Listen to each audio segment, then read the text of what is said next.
So yan, magandang gabi po sa inyo lahat mga Kambalicious. Welcome po sa kusina ni Kambalicious. So yan, ibabahagi ko po sa inyo at i-share ang ulam namin ngayong gabi. So tara, ano bang hinihintay nyo?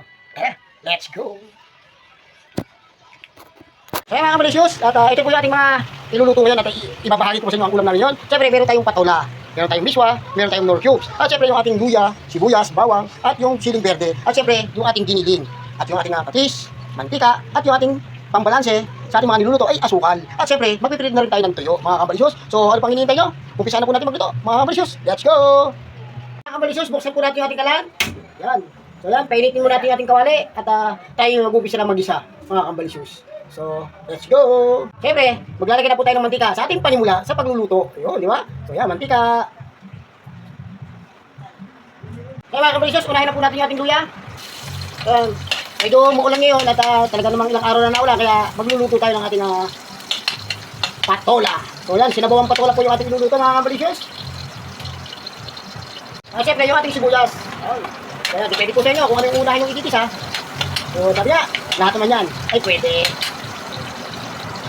At syempre, yung ating bawang. Ayan. Kaya lang natin mag-brown itong ating mga at para maamoy natin yung pinaka-dagdag aroma sa ating inulutong ulam ngayong gabi. So yan mga Kambalicious, balikan ko po kayo. Okay mga Kambalicious, ilagay na po natin yung ating pinaka-giniling. Yan. So yan, Argentine po yan mga Kambalicious. So, ay. O syempre, ilalagay natin mga patis. Para magkalasa na po siya mga Kambalicious. Ayan. At syempre, dahil maulan ngayon, lagyan natin ng konting pampagana o konting anghang. Yung siling verde po mga Kambalicious. At syempre mga Kambalicious, ilalagay na po natin yung ating patola. Ayun! So pagka ibabad nyo muna sa tubig, kahit anong klase ng gulay, ibabad nyo muna sa tubig para maging sariwa pa rin siya mga Kambalicious. So kaya nga, sinabaw ang patola, so dagdagan natin ng sabaw. Ayun! So kaya lang natin maluto, yung ating pinaka-sinabaw ang patola. Thank you! So mga Kambalicious, pasensya kita, hindi ko na nasabi kanina o naipakita yung ating paminta. So mga Kambalicious, lagyan po natin ng paminta yung ating ulam ngayong gabi. Dahil madali lang maluto yan mga Kambalicious, so yung ating pampalasa, asukal. Ayun, di ba? So yan, mga Kambalicious, kaya magustuhan nyo yung ating ibinahaging ulam namin yung gabi mga Kambalicious.